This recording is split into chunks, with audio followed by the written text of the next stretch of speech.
It's Tim from YourSixTech. Today in this video I'm going to show you how to reset your DNS settings on your PlayStation 5 if you're having issues with it.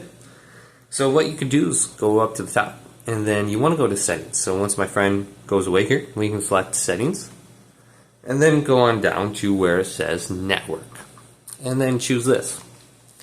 Then what we want to do is go down to settings, go to the right and go to set up internet connection. Then we can find our currently connected internet, press options on it.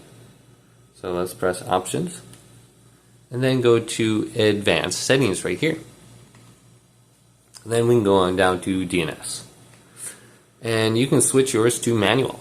And then you can type in a manual DNS. Well, one way that you could reset is simply just switch it to automatic, or you can just completely change it. And then go to OK. Otherwise, you can go to your internet and then you can go to forget. And you can completely forget it. Then go to scan networks right here. And then reconnect to the network. So I can just type in the password for the network again right down here. And I should reconnect. Another thing that we could try is going down to system under the main page. And then go on down to reset options. And then go to restore default settings. And just type in the default password. And this will reset your network settings. Under here you can see it's an option.